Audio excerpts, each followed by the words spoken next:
কাল দুপুর 2টায় রাজ্য বিধানসভার বাজেট অধিবেশন উদ্বোধনী ভাষণের মাধ্যমে সূচনা করবেন রাজ্যপাল। রাজভবনে ধনকারের সঙ্গে সাক্ষাৎ বিধানসভার অধ্যক্ষের। বঙ্গ বিজেপিতে আত্মবিশ্লেষণ তরজা, দায়িত্ব এড়িয়ে অন্যের ঘাড়ে দোষ চাপানো আত্মবিশ্লেষণ নয়, পরচর্চা। লকেটকে কটাক্ষ দিলীপের, দলের বৈঠকে কেন চুপ ছিলেন, পাল্টা লকেট। 9 ভোটে জিতে আইএমএর কলকাতা শাখার সভাপতি নির্মল মাঝি কোষাধ্যক্ষ পদে বিরোধী পক্ষের অনির্বাণ দলুই 28 ভোটে জয়ী। আইএমএর ভোটে অশান্তি নিয়ে বিজেপিকে কাঠগড়ায় তুলেছেন নবনির্বাচিত সভাপতি নির্মল মাঝি। সবকিছু নিয়েই রাজনীতি করা হচ্ছে। পাল্টা তৃণমূলকে নিশানা করেছেন বিজেপির সর্বভারতীয় সহ সভাপতি দিলীপ ঘোষ।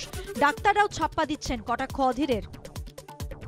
পুরো ভোটে হেরে যেতেই দলের জেলা সভাপতির বিরুদ্ধে অন্তর্ঘাতের অভিযোগ তুলে ফেসবুক লাইভে ক্ষোভ উগরে দিলেন কাটোয়া 6 নম্বর ওয়ার্ডের তৃণমূল প্রার্থী। অভিযোগ উড়িয়ে অসন্তোষ প্রকাশ জেলা তৃণমূল সভাপতির। তৃণমূল প্রার্থীকে কটাক্ষ জয়ী কংগ্রেস প্রার্থীর। পুরো ভোটের পরেও অশান্তি থামছে না কামারহাটিতে। তৃণমূল নেতাকে খুনের হুমকি দেওয়ার অভিযোগ উঠল জয়ী সিপিএম প্রার্থীর বিরুদ্ধে। অভিযোগ উড়িয়ে জয়ী সিপিএম প্রার্থীর দাবি, প্রচারে আসতে এমন অভিযোগ করছেন তৃণমূল নেতা। উত্তর 24 পরগনার হালি শহরে জয়ী তৃণমূল প্রার্থীর বাড়ির সামনে বোমাবাজি, ক্ষতিগ্রস্ত হয়েছে তৃণমূল নেতার গাড়ি। দুষ্কৃতীরা হামলা চালায় বলে অভিযোগ। সিসিটিভি ফুটেজ খতিয়ে দেখে দুষ্কৃতীদের খোঁজে পুলিশ। রাত পোহালে উত্তরপ্রদেশের 7ম দফার ভোট। নরেন্দ্র মোদীর সংসদীয় কেন্দ্র বারাণসী সহ 9টি জেলার মোট 54টি বিধানসভা আসনে কাল ভোট গ্রহণ। বৃহস্পতিবার উত্তরপ্রদেশ বিধানসভা ভোটের গণনা। অমৃতসরে বিএসএফ ক্যাম্পে এলোপাথারি গুলি, মৃত 5, 4 সহকর্মীকে গুলি করে আত্মঘাতী বিএসএফ জওয়ান, জখম আরো 2। কোর্ট অফ এনকোয়ারি নির্দেশ, খবর বিএসএফ সূত্রে। শ্রীনগরে ফের জঙ্গি হামলা। জনবহুল আমিরা কাদাল বাজারে গ্রেনেড হামলায় মৃত এক সাধারণ নাগরিক, আহত এক পুলিশ কর্মী সহ 21 জন। এলাকায় আতঙ্ক। ইউক্রেনের ভিনিৎসিয়ায় বড়সড় হামলা রাশিয়ার, ধ্বংসস্তূপে পরিণত হোব্রিসোভকা এয়ারপোর্ট। লাগাতার 8টি ক্রুজ মিসাইল হামলা চালিয়েছে রুশ সেনা। রাশিয়ার ভূমিকার কড়া সমালোচনায় ইউক্রেন প্রেসিডেন্ট। ইউক্রেনে লাগাতার হামলা রাশিয়ার। খার্কিভ, কিভের পর ইরপিনে হামলা রুশ সেনার। পুতিন বাহিনীর হামলায় আহত ইউক্রেনের এক সেনা ও একজন সাংবাদিক। ইউক্রেনের পূর্বে লুহানস্কে রাশিয়ার হামলার প্রতিবাদ করায় সাধারণ নাগরিকদের লক্ষ্য করে গুলি রুশ সেনার।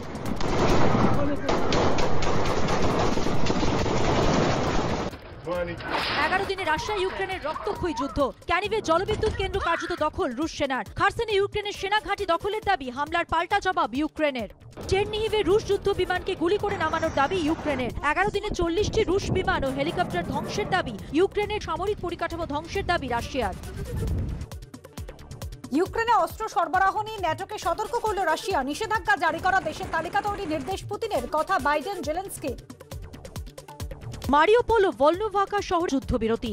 রসদ সংগ্রহে বেরিয়ে রাশিয়া হামলার মুখে সাধারণ নাগরিকরা, দাবি ইউক্রেনের। যুদ্ধ বন্ধ করতে রাশিয়াকে বোঝাক মোদি, আর্জি ইউক্রেনের।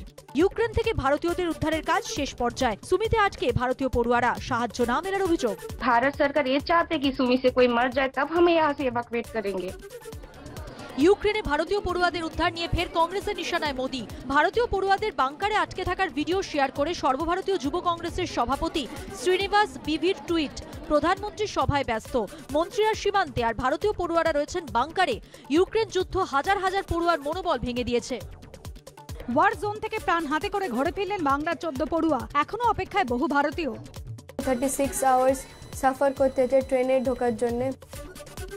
ইউক্রেন থেকে বাড়ি ফিরলেন নদিয়ার শান্তিপুরের অর্ক সমাদ্দার। 2021 ডিসেম্বরে ডাক্তারি পড়তে ইউক্রেন পাড়ি দেন। 3 মাস যেতে না যেতেই দুঃসহ অভিজ্ঞতার সাক্ষী জাপোরিজিয়া স্টেট মেডিকেল ইউনিভার্সিটির প্রথম বর্ষের পড়ুয়া। ছেলে বাড়ি ফেরায় স্বস্তি পরিবারে।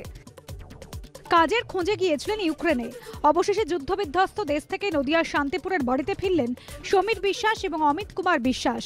আর সে দেশে ফিরতে চান না, এদেশেই একটা চাকরির ব্যবস্থা হোক, সরকারের প্রতি আবেদন তাঁদের। ইউক্রেন থেকে বাড়ি ফিরলেন হুগলি শেউরের বাসিন্দা Rajlakshmi Chakraborty. Kyiv national medical ইউনিভার্সিটির 2য় বর্ষের পড়ুয়া। যুদ্ধ শুরু হওয়ার পর আশ্রয় নেন বাংকারে। পরিস্থিতি খারাপ হওয়ায় বেরিয়ে পড়েন নিজেদের উদ্যোগেই। ইউক্রেন ফেরত সিঙ্গুরের ডাক্তারি পড়ুয়া রাজলক্ষ্মী চক্রবর্তীর বাড়িতে গেলেন সাংসদ লকেট চট্টোপাধ্যায়। সাংসদের দাবি, প্রধানমন্ত্রী সমস্ত পড়ুয়াদের ভবিষ্যৎ নিয়ে চিন্তা ভাবনা করছেন। ইউক্রেন থেকে দেশে ফিরেছেন পশ্চিম মেদিনীপুরের 2 পড়ুয়া। ঘরে ফেরায় স্বস্তি ফিরলেও অসমাপ্ত ডাক্তারি কোর্সের ভবিষ্যৎ নিয়ে কুড়ে কুড়ে খাচ্ছে আশঙ্কা। সরকার এ বিষয়ে আশ্বাস দিয়ে নিশ্চিন্ত করুক, কাতর আবেদন জানাচ্ছে পরিবার। ইউক্রেন থেকে অবশেষে বাড়ি ফিরলেন মালদার ইংলিশ বাজারের বাসিন্দা সোহান মহলদার। সাইরেন বাজলেই বাংকারে লুকোতে হয়েছে, বাইরে বন্দুকধারী সেনার ঘোরাফেরা, তবে ভবিষ্যৎ নিয়ে চিন্তিত। ডাক্তারি পড়তে গিয়ে ইউক্রেন শহরে আটকে পড়েছিলেন উত্তর 24 পরগনার হাবড়ার বাসিন্দা নিশা বিশ্বাস। দুশ্চিন্তায় ঘুম উড়েছিল পরিবারের। 2021 ইউক্রেন যান নিশা। যুদ্ধ শুরুর পর কোনো মতে পৌঁছন সীমান্তে। শেষ পর্যন্ত বাড়ি ফেরা সম্ভব হলেও আতঙ্ক কাটছে না ইউক্রেন ফেরত মেডিকেল পড়ুয়ার। ইউক্রেনে যুদ্ধ শুরুর মাত্র 10 মিনিট আগে দেশে ফেরার বিমান ধরেছিলেন মেদিনীপুরের সোমলতা ঘোষ। 26শে ফেব্রুয়ারি বাড়ি ফিরেছেন সোমলতা। তবে বিশ্ববিদ্যালয়ে ফিরতে পারবেন কিনা তা নিয়ে রয়েছে উদ্বেগ। সংরক্ষণের গেরোয় আটকে বিদেশে পড়তে যাওয়া, দাবি ইউক্রেন ফেরত মেডিকেল পড়ুয়ার পরিবারের।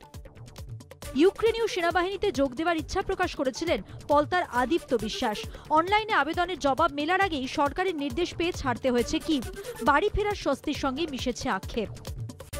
আগামীকাল শুরু মাধ্যমিক পরীক্ষা। 2 বছর পর ফের হলে বসে পরীক্ষা দেবে পরীক্ষার্থীরা। এবার 11 লক্ষের বেশি রেকর্ড পরীক্ষার্থী। স্পর্শকাতর এলাকায় পরীক্ষা শুরুর আগে বন্ধ ইন্টারনেট। পুর নির্বাচনের সাফল্যের পর এবার দার্জিলিংয়ে বিজয় মিছিল করল হামরো পার্টি। 18টি আসন নিয়ে এবার দার্জিলিং পুরসভায় শক্তি প্রদর্শন করেছে হামরো।